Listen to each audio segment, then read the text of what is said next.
Hey there, welcome back to That's Not Proper, and I'm your host, Corey Asuncion.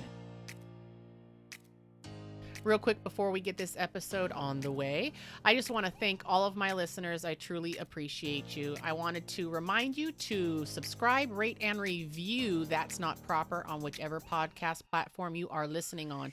Also, check out my website at that'snotproper.com, and you can follow me on Instagram or Facebook at That's Not Proper. Sit back, relax, grab a cup of coffee, glass of wine, whatever it is you like, and enjoy today's episode of That's Not Proper. My guest today is Alesia Galati. I kind of hunted her down. Or stalked her just a little bit. Whatever sounds less creepy. She's a mom and wife who has a podcast production company and is also one of the two sister podcasts called Two Sisters in a Cult, which got me hooked from their very first episode. Thank you so much for joining me today, Alesia. Yes, I'm so excited to be here. Thank you so much for allowing me to invade your space. No invasion. Like I said, I kind of hunted you down when I saw that you had survived a cult, when you had shared that in the group that we were in, and then I, was anxiously awaiting the release of your first episode, and I think that I actually listened to it before technically you were advertising it as live. So I was, aggressive. And so aggressive.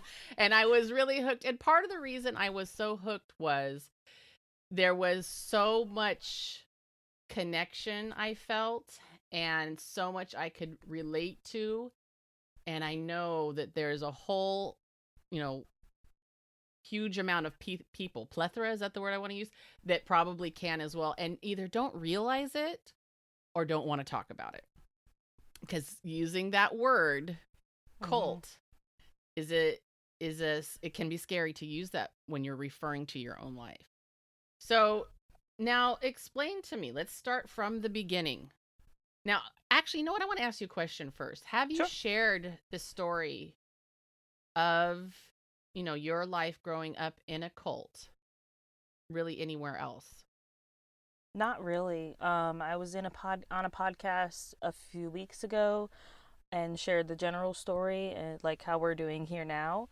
Mm-hmm. But other than that, this is really like my coming out about Wow. it. Like there are people we left 10 years ago, but there are people who have known me from after I left and had absolutely no idea what I had gone through because I Wow. just didn't talk about it. I talked about the now and what was happening now instead of the past. Wow. Well, I want to get back to that actually because I have a million questions. Yeah. But let's start from the beginning. How did you end up? And I know you referred to it as the camp. And I want to Yeah. be real clear that we're not giving out any names or anything like that to protect you guys as well as your family and anybody else who was in the same situation where you guys were at. So for all our listeners here, it will be referred to as the camp from here on out. But go ahead. Yes. Tell me a little bit about that. So, my mom was a drug addict for the majority of her life. Mm. Struggled really hard with depression, anxiety, bipolar disorder, everything that you can think of that would make a person not feel normal. She dealt with that. And the way that she dealt with it was not addressing her issues or really, finding help or anything like that. She wanted to find God. That didn't really seem to do the thing. And so she turned to drugs a lot throughout her life. It actually took her last year. We lost our mom to drugs. Oh my gosh. I'm so Yeah. sorry. I did not know that. Thank I'm so you. sorry. Yeah. And so when we were growing up, I'm the oldest of 5 kids. So I was 11 when we got there, and we were there. The camp was supposed to be a program for women and children. The women had drug addiction and problems like that. So it was supposed to be something to rehabilitate them, but also house their children, which a lot of programs were not and don't really do that. It's usually just for the women or Mm. just for the men that have these addictions. So this was a totally different new program. And my mom loved it. She loved the idea of being able to get her life together, but Mhm. with her kids. and have her kids still with her, Mm-hmm. because about a few months before that, she had to give up custody of us in order for us to continue going to the private school. It was a Christian private school, very groupie Mm-hmm. Christian I private grew up. I school. grew up in one. Yes, I know. Everybody's intermarried there. Mm-hmm. But the pastor sat her down and said, look, you need to get your life together, or you need to give your kids to someone else, or your kids will not allowed to be allowed to continue going there. And we'd been going to that church since I was very little. Like, I don't remember anything else. But when Wait a second. I have to pause you there for a second. That is hard for me to hear because I'm thinking that could be, put the religion aspect aside. That could be so damaging for the children. So it's hard for me to hear that someone said, you get your life together or your children are out of here. That's hard. That had to have been hard for her. Yes, absolutely. And she never got her high school diploma. She met my dad when she was on her way to go back to school, and he was like, "Hey baby, you need a ride?" And she was like, "Sure." And that was the end of that. So it's one of those situations. But she wanted so much to have us grow up not the way that she did, and grow up where we weren't surrounded by her addiction or surrounded by her issues. And so I didn't know that she was on drugs until I was about 12 or 13. And she sat me down because a friend at this other girl who was my age said, "I think your mom was on drugs." And I was like, "No, you're lying. You don't know what you're talking about." And she's like, "I heard your mom talking to my mom and saying that she was on drugs." And I was like, "What?" So I talked to my mom, and she was like, "Actually, yes." And then I ended up finding out that she was also doing sex work and just trying to like feed her addiction any way that she possibly could. So she wanted to go to this camp. The religious side of my family, which there's not a lot of them, but because we grew up Puerto Rican, so it's more like everybody just hang out, big family, you hang out, you just eat good food, you gossip about people, and you move on. My partner is part Puerto Rican. His grandmother's full-blooded, born in Puerto Rico, then moved to Hawaii. But yeah, I know that. Yes. Then they're very like, but they'll do the Father, Son, Holy Spirit motion, but they're not really going to church. So there is a religious side of that family, of that group of family. They're very spiritual. They believe in Jesus, God, and stuff. And they definitely pushed my mom to go to this camp. They said, it's going to be great. It's going to be for you and your kids. You're going to get your life together. And I don't think that they really knew what it was. That was my question. Did they know anything about the camp, or in their mind they're just thinking, oh, this is a good idea? Was the camp free? Yes. Okay. Yeah. It was free, and they provided everything. And that's when I first got there, no 11-year-old should really have to worry about anything. But as the oldest kid of 5, and having a mom who was constantly giving money to people who I didn't know, and was constantly like, I'm a worrywart. I'm constantly like, well, do we have enough? Is that enough? What are we doing? Are we doing good? What's going on? Yeah. So, and I still do that today. It's ridiculous. But I was so worried about my family. And when my mom told me, like, within the first week, this camp has a place where it's called Blessings, and we can go there. It's like a free, why can't I think of the word? That place where you go to get cheap clothes. Like a thrift center type of thrift store. Yeah, so it's like a free thrift store, but everything is not your size. It's not in style whatsoever. Right. And it's not new.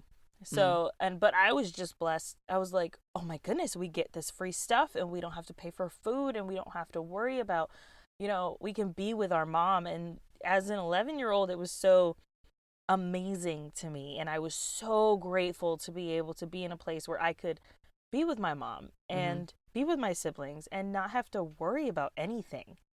So when my mom hit, and it was supposed to be an 18-month program, she hit about she was almost to the 18 months, and they changed it to a 2-year program. Now, was it specific to her that it was changed to 2-year, or is that like that was their new thing? Whoever was in the program at the time got pushed out to 2 years. Okay. The reason they did that, and this is what I believe, I do not know this definitively, but the reason that I believe that this happened was because people were coming back. Okay. And this is when things started to shift in this camp.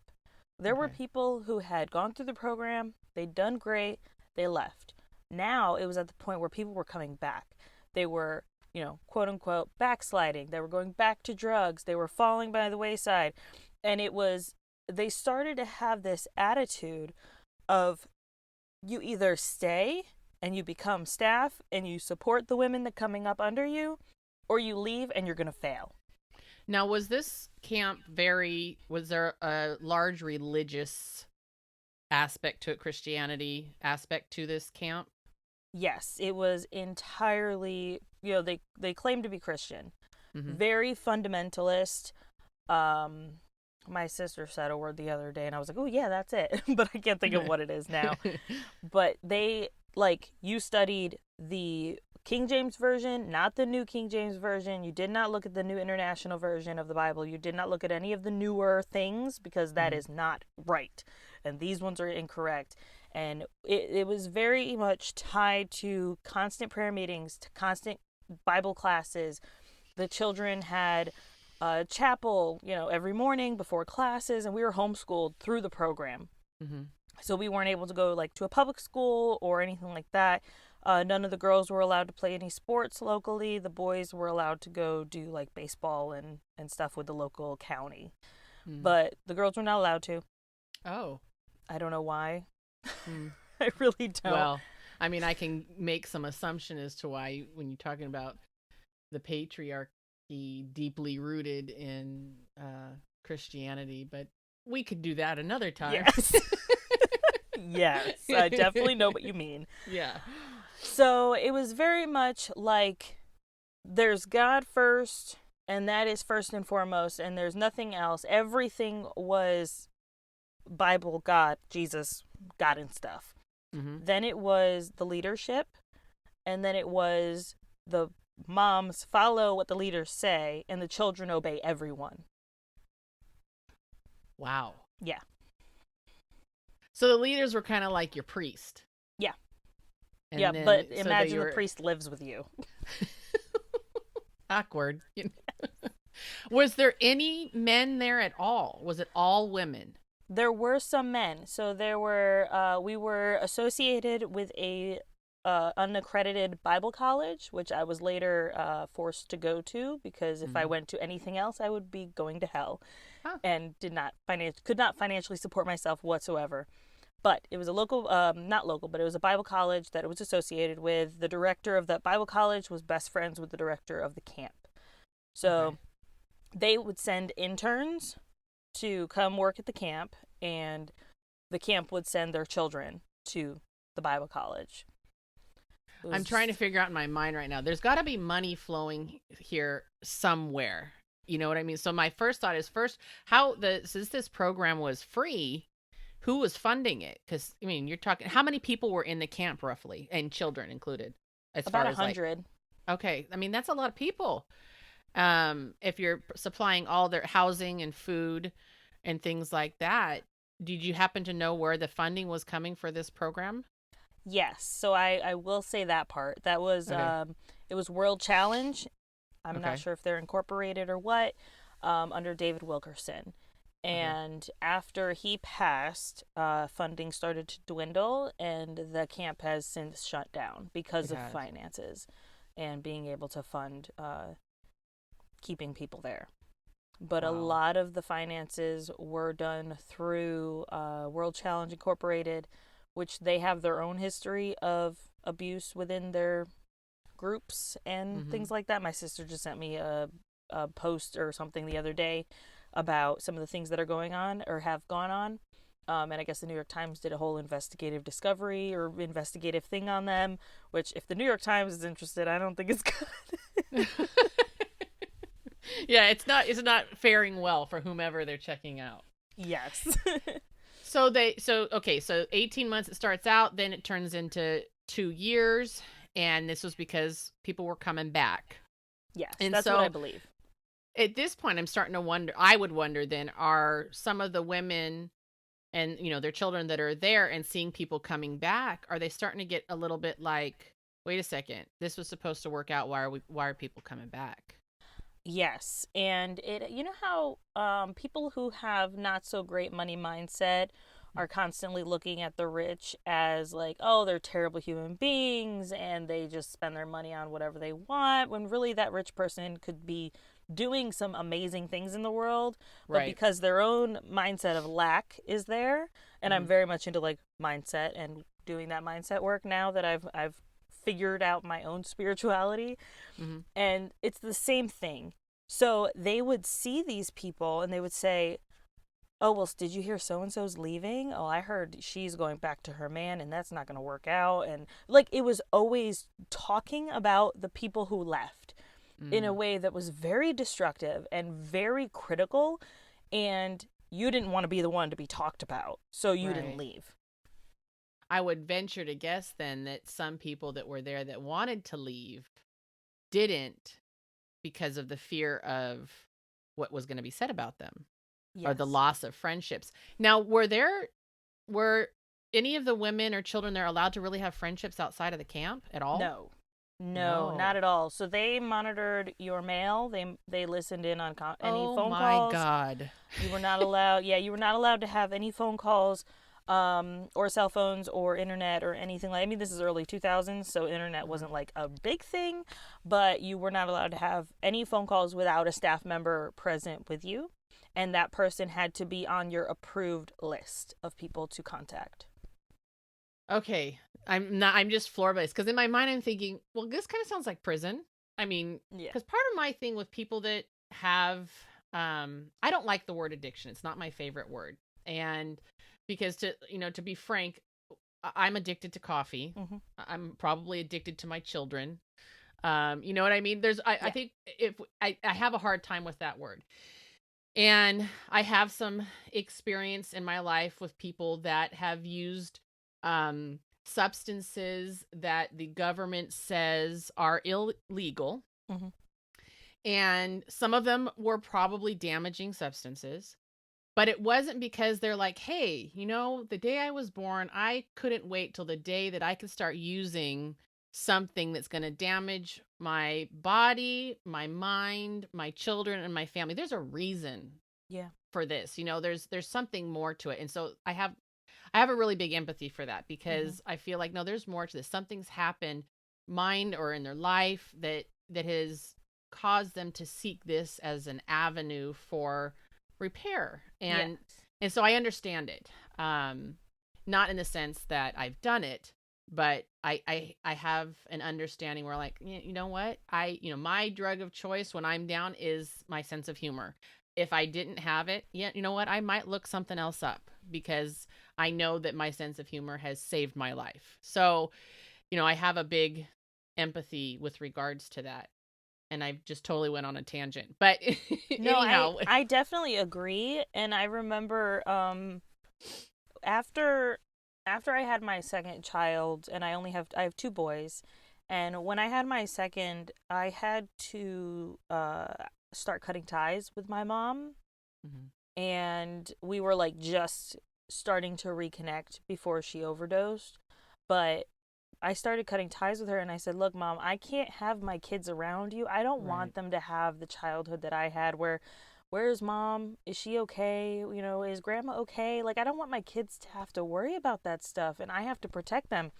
And she was coming down from a high and she was very emotional and I was like, "Look, mom, I can't see you. I know I'm in Syracuse right now, but I cannot see you. I have my Mhm. kids with me and I'm not going to do that to them." And she said, "You know what, Alesia? I understand, but people don't just wake up and say, I'm going to do drugs today. Mhm. That's not how I do it. Like, it's not, it's a culmination of decisions that leads me to that and a culmination of feelings that I can't resist that brings me to that." And I said, "I understand that, but I still have to do what's right for my family. Know, Right. which sucked because I love my mom, obviously, like who Right. my mom was amazing. So, you know, Well, and um, that's the thing is that's why I say I have a hard time with the word with addiction, because there's these I don't know if you want to say the word taboo, or there's yeah. stigma. That's what I'm looking for. There's so many stigmas attached to it, as if they're someone who has chosen to, whether it be a drug or whatever, and that is what's kind of leading their life right now and has taken Mm-hmm. charge. There's these stigmas attached as if they are these terrible people and they're soulless and they deserve less. And that's what I have a really hard time with, because I've had the experience of someone who was using, and I had to tell them, I love you, but at the time my children were very small, Mm-hmm. and I said, but my children can't be near you, not because I don't love you, but because I don't want them to experience that. That doesn't mean that I thought less of them. It Right. meant that I couldn't allow what was going on in their life that was quite destructive at the time to cause destruction for my children as well. But those stigmas that are attached, and the negativity, and the way that you can hear people speak of them versus themselves as though they were less than, Mm-hmm. that's what I really struggle with when we're talking about people who have chosen to use these substances that are, taking control of their life. And I think In a that's way. exactly what the camp took the approach of, is Mm-hmm.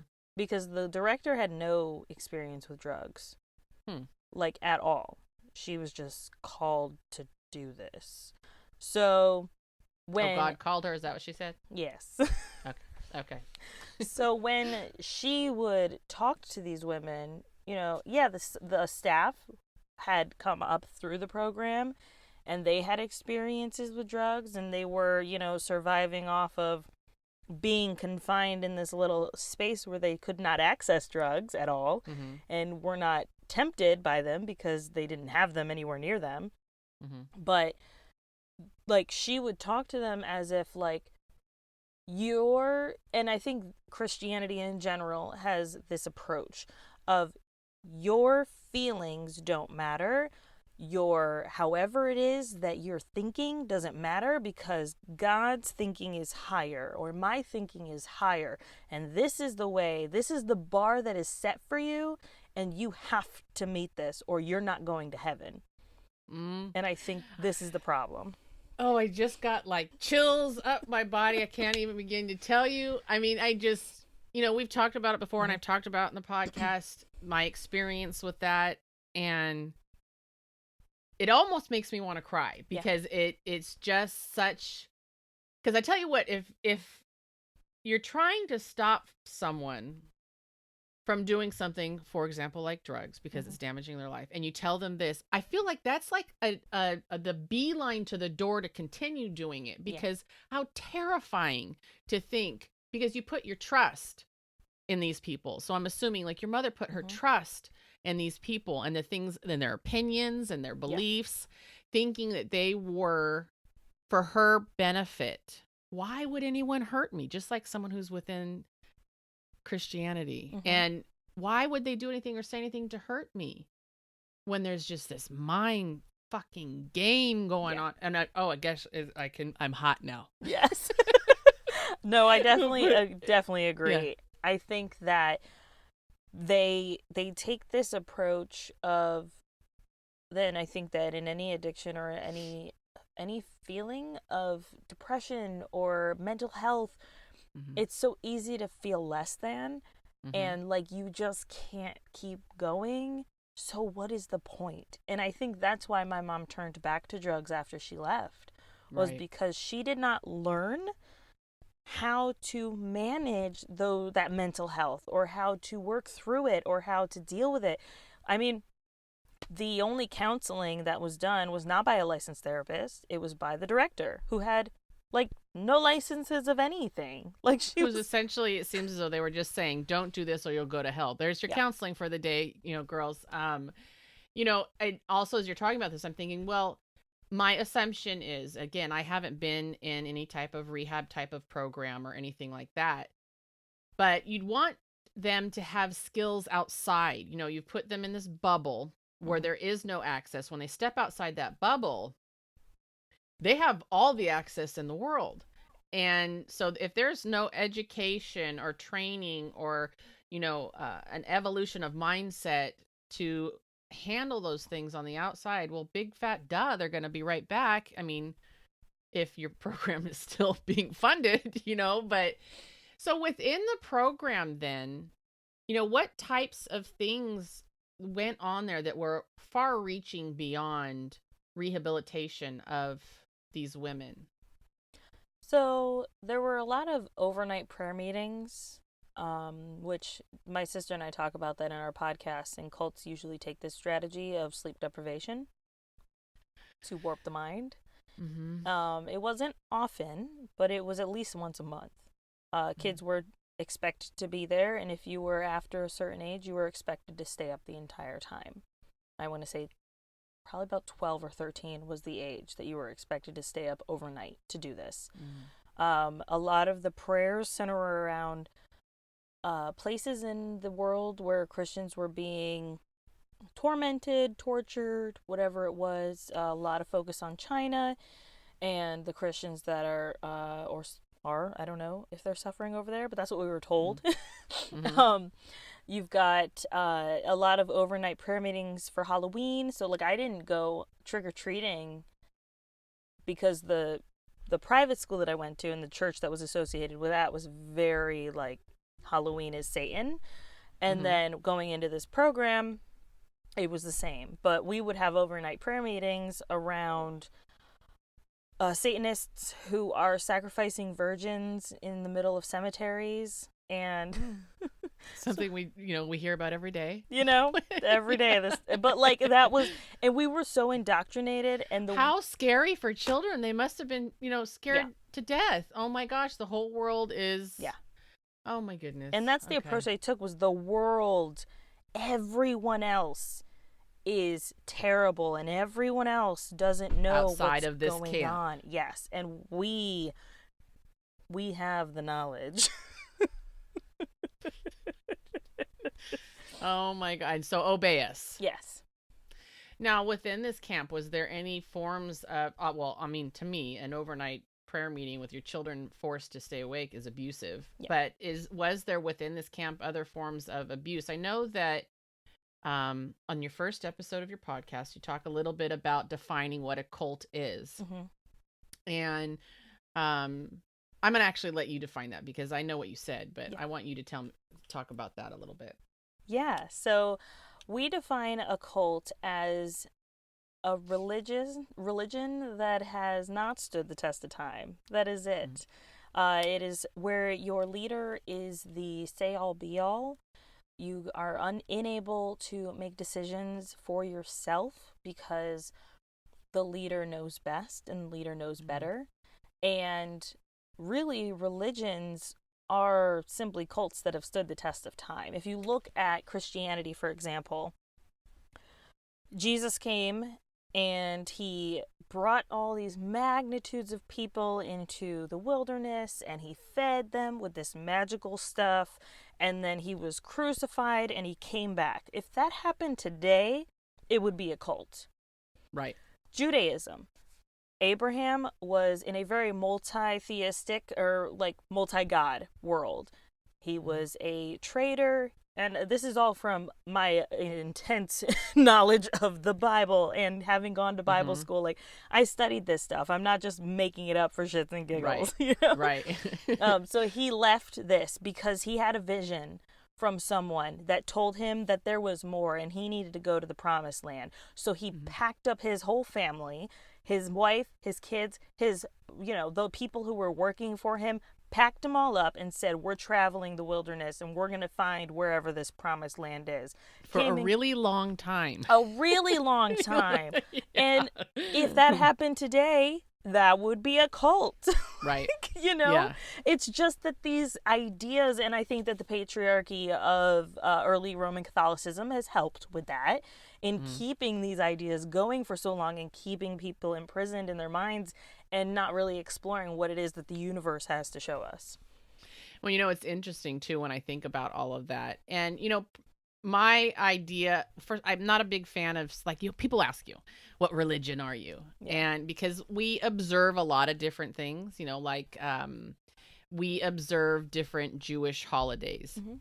And I still believe that there is a divine creator. But I refuse to say I'm a Christian. Mm-hmm. I'm not a really big fan of talking Bible talk. Mm-hmm. The term Christianese, I don't know if get what that is. Yes. When you hear there's some things that they say, and I'm like, oh good God, I'm gonna vomit. And so I have my own personal belief that stem from lots of different things. I think there's Mm-hmm. aspects of Buddhism that, so I cannot say I have a religion. Yeah.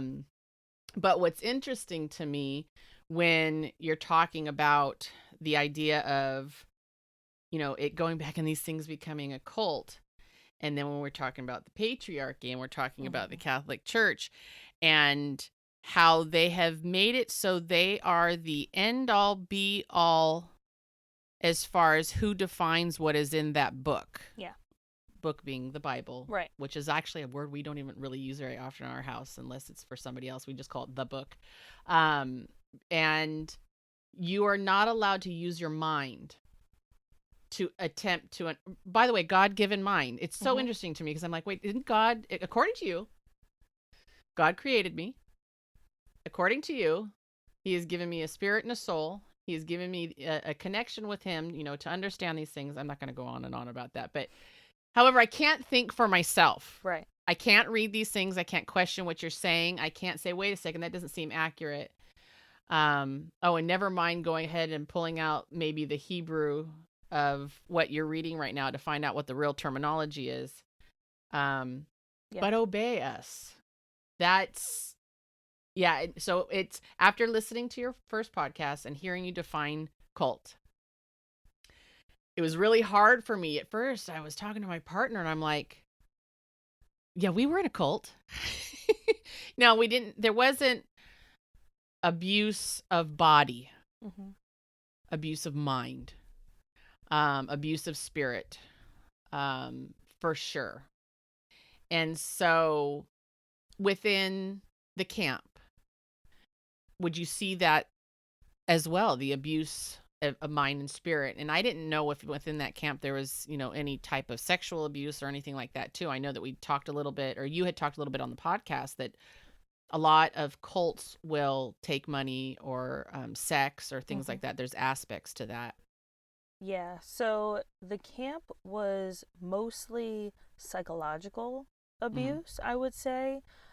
Some of the children, because it was for moms who have their children, there were no dads there. So the director's husband would, they very much believed in spare the rod, spoil the child scripture, and James Dobson, which is a cult in and of itself, which we're going to talk about on the podcast. Dobson. Yes. Yeah. Yeah, if you have been in any type of fundamentalist Christian, you know what James Dobson is and what he believes for children and how they need to be raised. And I think that has had such a defining impact on how I raise my children now from that. But that aside, there is this, like, the children at the camp, and I personally am like a do-good, goody-two-shoes kind of person. Did not enjoy ever getting spanked, did not enjoy ever getting in trouble. I usually like to please people. So this didn't happen to me specifically. But there are children who I grew up with and my siblings that were spanked by the director's husband because they very much believed that a man was the one who was going to be able to deliver the rod in a way that maybe the mom wasn't doing. So now would they, like, let's say your child does something wrong. Was that child then like, oh, okay, I don't, to this man, hey, you need to discipline physically now my child because this child did something wrong? Was it like taken to him kind of a situation? Yes. So it was either taken to him by the parent, or if the staff felt that the parent wasn't dealing with their child in the way that they should, then the staff would mention it to the director and then they would coordinate it however they did. But a lot of it was around this, like, and like children being children kind of Mm-hmm. things. You know, Mm-hmm. you lie, you cheat, you steal, you learn from these experiences. That doesn't mean you need to get hit because you're Right. doing these things. And most of the time, you're probably acting out because your mom is a drug addict in a weird cult. Right. Hello. You know?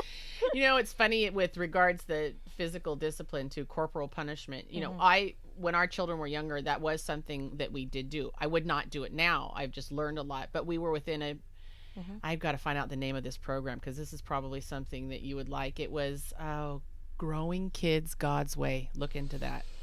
Have you heard of that one? No, but it sounds like something I would know. Okay, yeah. Growing Kids God's Way. And we were at a place at one point and they were like, they always asked us, because, okay, for us, spankings were the last, it wasn't like the first thing we did. It was not something we enjoyed doing. But again, if I could go back in time, I probably wouldn't spank my children. Although some of my kids are like, you need to spank that one, you know, because how come the last couple didn't get spanked, but we did? And I'm like, you just be quiet, you know. But there was this program that this church we were at was called Growing Kids God's Way. And they used to, a lot of people were like, wow, how come your kids are so well behaved, but you didn't do Growing Kids God's Way? I mean, it was, and we wanted nothing to do with it. Yeah. Oh, but there was a thing, they like instructed you what type of thing they would tell you, go to a cobbler, whatever, a shoe repair guy. And there's a specific type of rubber strap type thing that they would use to spank their child with because it didn't leave marks. That's abuse. Yes. And so there was, so you need to look up Growing Kids God's Way.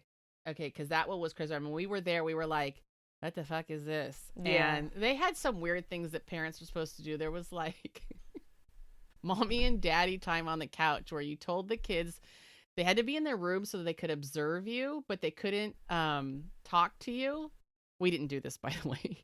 And you were supposed to like sit on the couch and like touch each other lovingly, not like have sex or anything, but your face cracked me up.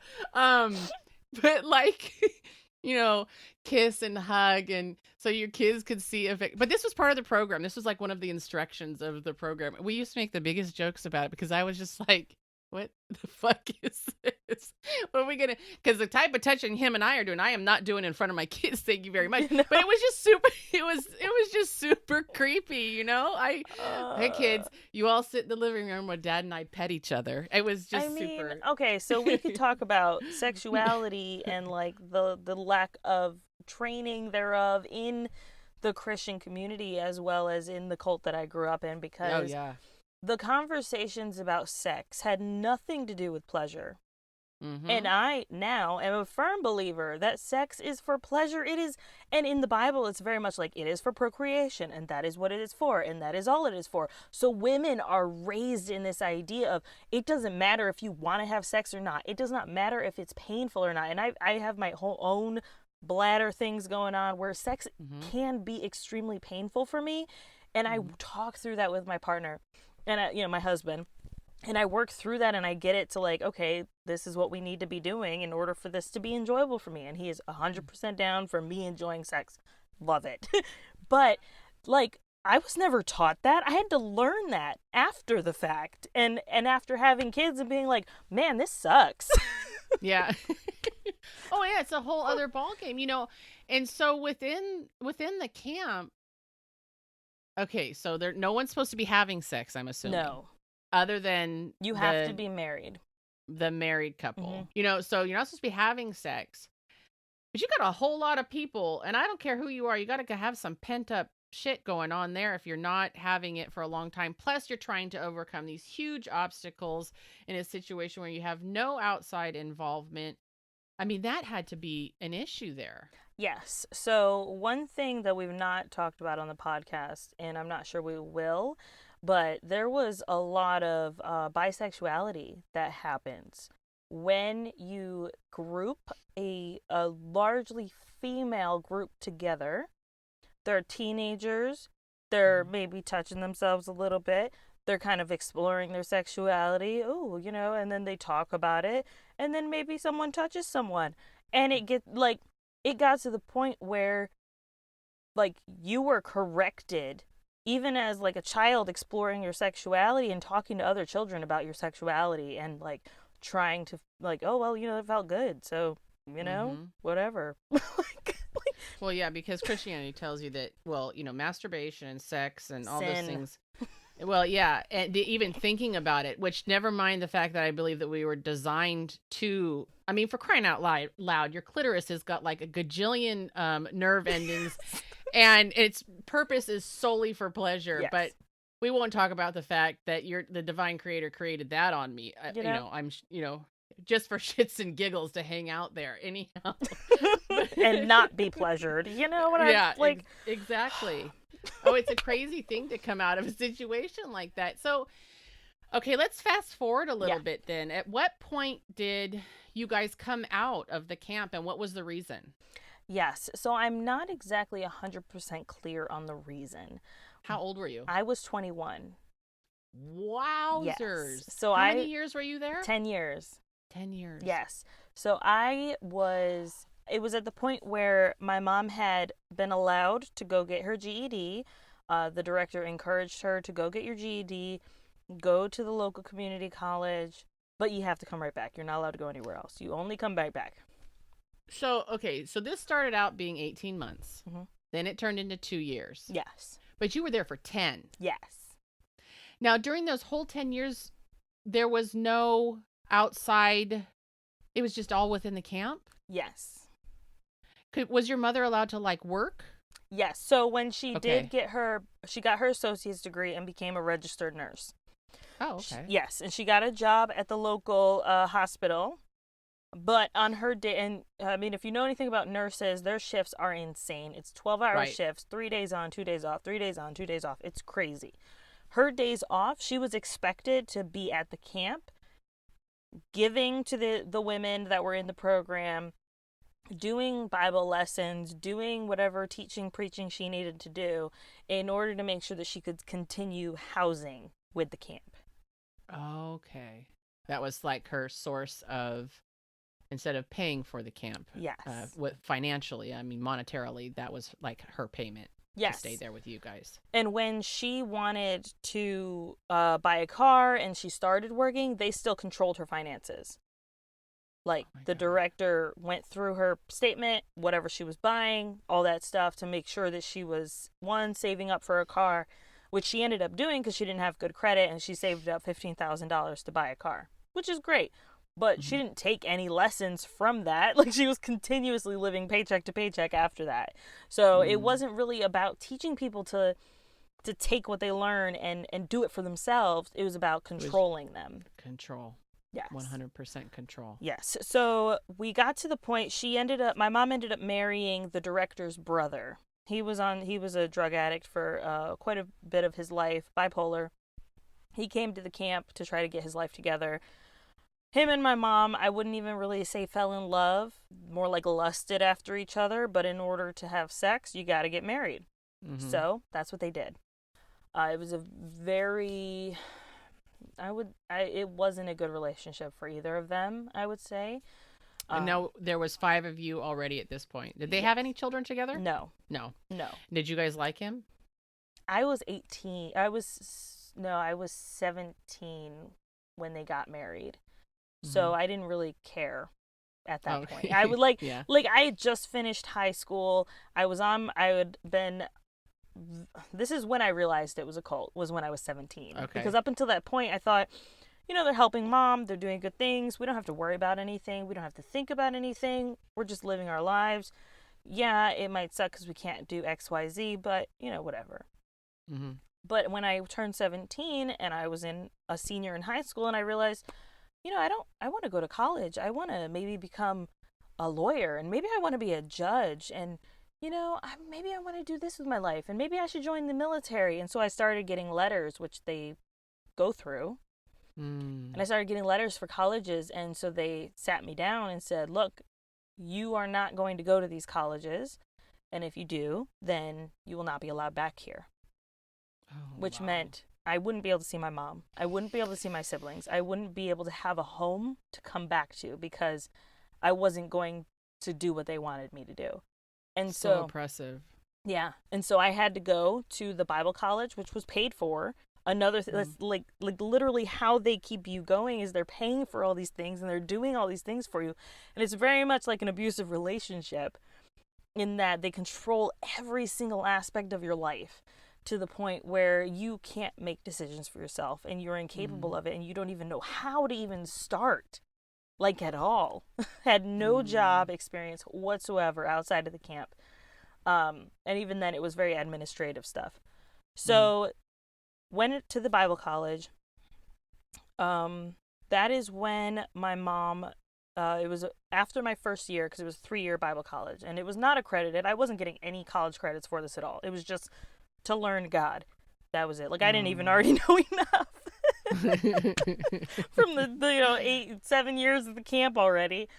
But I took a lot of that time, and like we talked about before, really diving deep into the Hebrew version and the Greek version of the Bible and really writing out exactly what it said, because I wanted to know what the actual meaning was. I didn't want to hear someone tell me, well, this is what it's supposed to mean and this is what it's supposed to be. I took a cults class in this Bible college. And we talked about Mormonism, and we talked about Jehovah's Witness, and we talked about all the offshoots of Christianity that they consider cults. That's what we talked about. The big names that you hear. Yeah. And we didn't talk about the bigger ones like Jonestown or the Manson family or any of these other ones that are like legit cults. Right. Those are the ones people want to talk about, but there's drugs involved. We're not talking about them. Right. Drugs and sex. No. Yeah. Exactly. So I was there, and my mom decided to leave because she'd been caught with movies that were PG-13 or above. Not allowed to have those. And her husband said, the director's brother said a big fuck you. We're not going to give up our movies. So they left. Really? 3 months later, we were back. Oh. Because my mom did not want to make decisions for herself. She did not like that she had to do this all on her own. She had no idea how. No structure for her kids. She didn't know how to get her kids into a local school. She was like, oh God, there's public schools. What are we going to do? Like all these different things she was going to have to deal with. So she went back to the camp. So I went back for my 2nd year of Bible college. Finished that.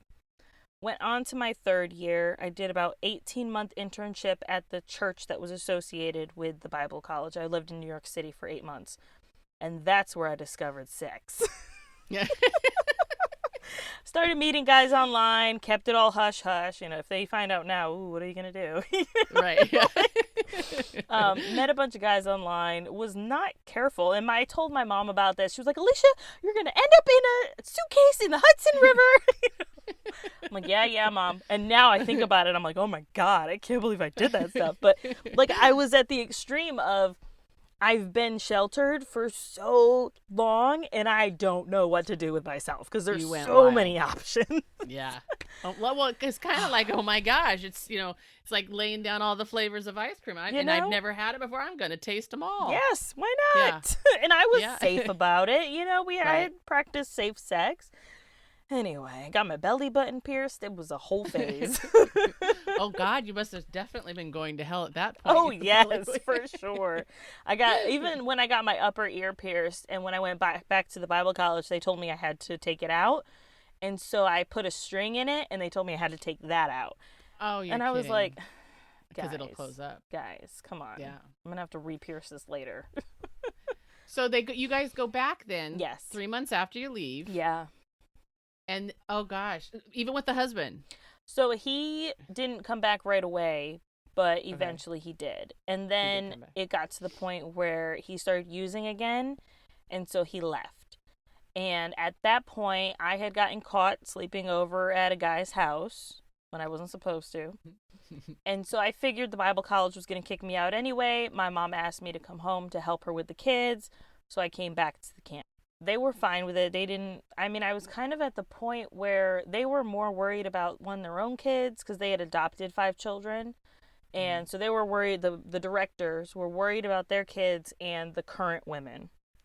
And so they didn't really bother me too much when I got back. I was expected to homeschool first, second, and third grade kids. So there were about 4 of them. It was the worst. And that's why I don't homeschool my kids now. My husband does it. I don't like homeschooling children. No, I'll teach somebody. Well, you know what's funny? I homeschooled, and I've done it for 25 years. And so people say things like, oh, you should have been, you should, homeschool other people's kids, which you can't really do in the state of California anyhow. But I'm like, oh, no, I'm not teaching anybody else's children. First of all, can I tell them to shut the hell up? No. Things like that. But also, no. I'm not even a big fan of babysitting other people's children. And I have 7 kids of my own. You think I'd love that? No, I didn't even like being pregnant. I love my children. Yes. I'll take care of my children. I'm not really down for anybody else's. I'm not a fan of that. Nope. At all. My husband and I are the same way. Yeah, not. Thank you. So then when did you guys officially leave? So what I think happened, and this is just because I've never really had the full conversation with my mom and can't at this point of why she left, but she kind of came to the decision around the same time that her mother moved from Minnesota back to Syracuse. And Syracuse is where a lot of my family is from. And so my mom said, I want to move back. My mom's getting older and I want to be closer to her. I want to be closer to family and I want to be able to help where I need to. And she left. Oh, wow. Yeah. And so I took that opportunity as the oldest kid, having spent years of my life dedicated to helping my siblings, helping my mom, to say, I'm out. I'm done. I don't want to move to Syracuse. I have zero desire to go back to the snow. No, thank you. And I met this guy, my now husband, and we'll move in together. Why not? So. Oh, wow.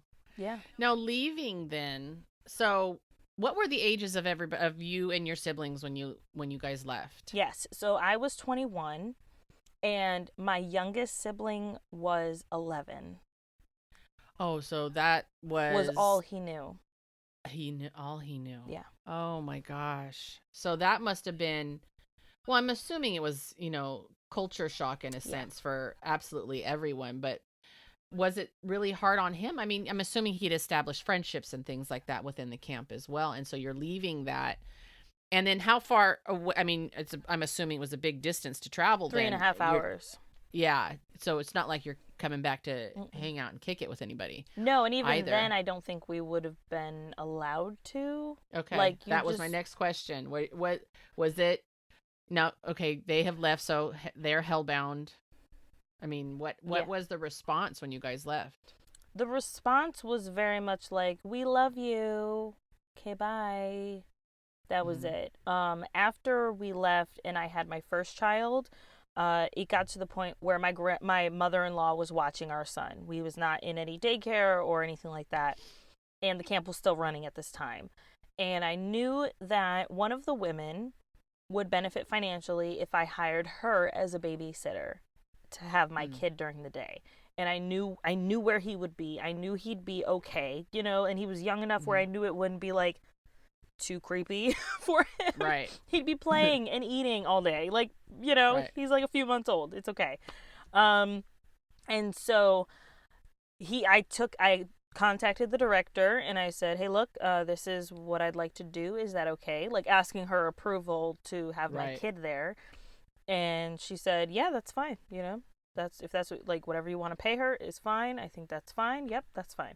And at this point she was very hands off and was not as controlling, I think. Really? Yeah. So it was they're starting to dwindle away. I wonder if at this point they were starting to realize that the financial wasn't going to keep up anymore. Yeah, within a year of that they were gone. Really? Oh, okay. Yeah, that makes some sense then. I feel I wonder if she'd otherwise, be controlling in that aspect. When you left, my first thoughts are, you don't know much about, I mean, you've been in school and things like that, but so you've had a taste in a sense, and here you've met your husband, but as far as navigating the world outside of this control, how difficult was that? Extremely difficult, to the point where, and I'm naturally an introverted person, but I really do not go out of my way to interact with other people or to engage with other people. And I think that a lot of that has to do with the camp and just being told you can't. And that what you have to say is unimportant, it's irrelevant because you're a child. And I've almost kept that mindset. And that was one of the things that I've had to work through in talking more about this, is like the still child mindset that I have of like, I'm a grown ass adult now. Like, right. I can make decisions, I can do things for myself, and I don't have to ask anybody's like opinion of anything because I can do Right. this. Like, and it's terrifying when all of your decisions have been catered and given to you on a silver platter for years, and now you have to figure it out for yourself. Right.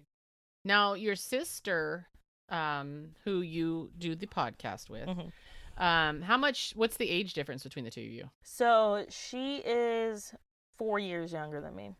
Okay. Yeah. So she was what, about 17 roughly, about when she came out? So she ended up leaving the camp a little earlier than we did. Oh, okay. Yes.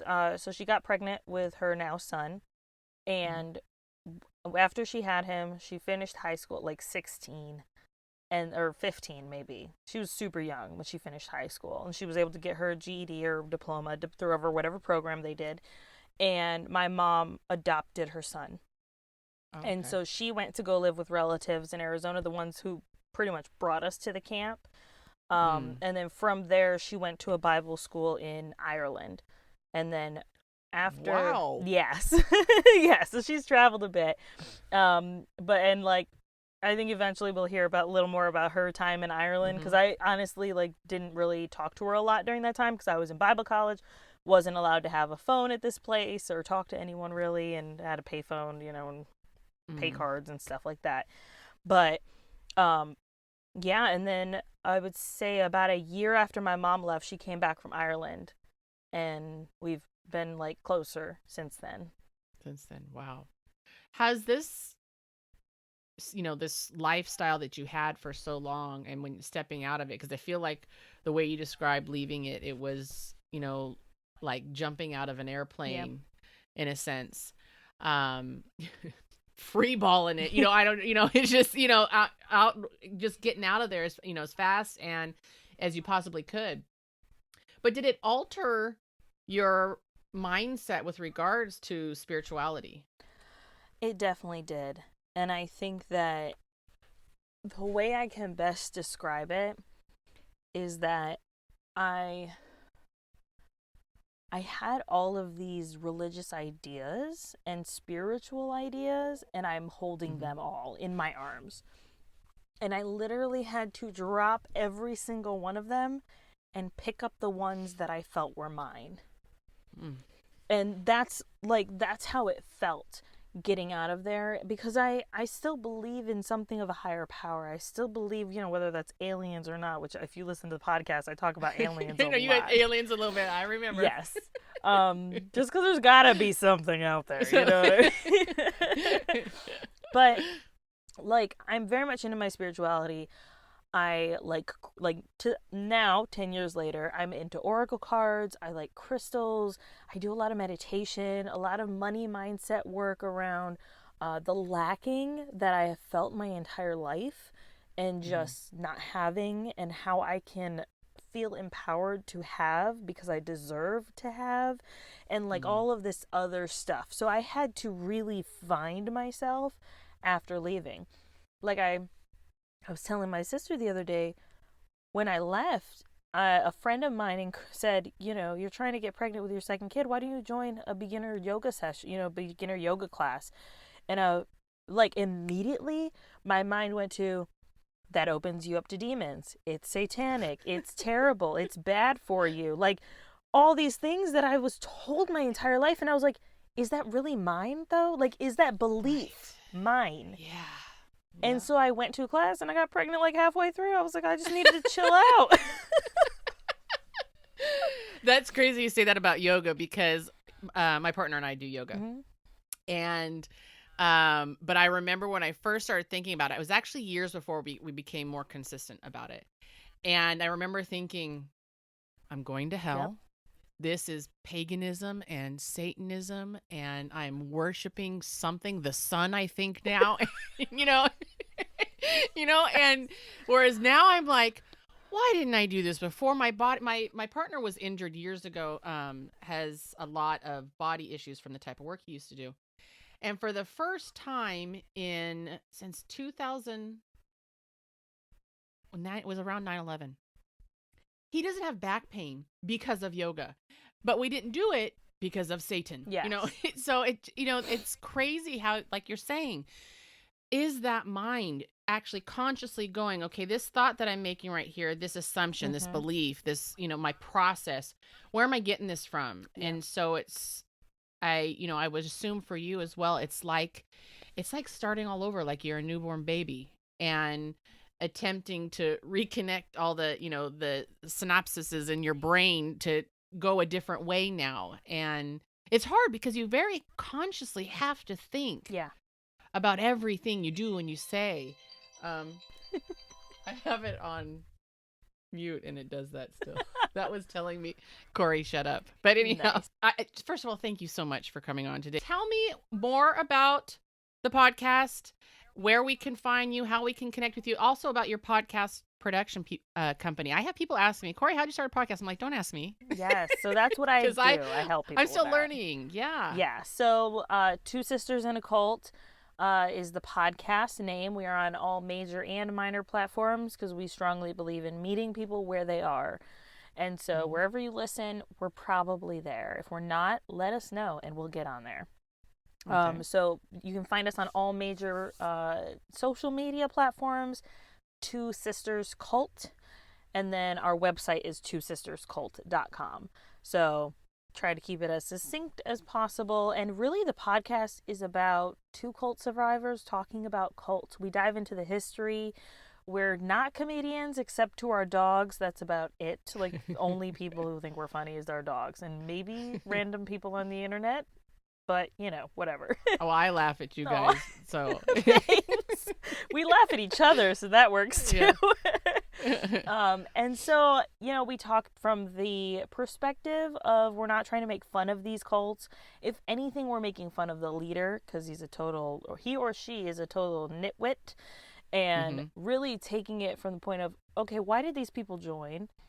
How does this relate to our own lives? And how can we prevent this from happening for other people? So that's the approach we try to take, just really being informative and talking about it, and really just almost a therapeutic way of working through our own childhood. Because up until this point, we have not discussed it or talked about it openly. And so this is our way to do that.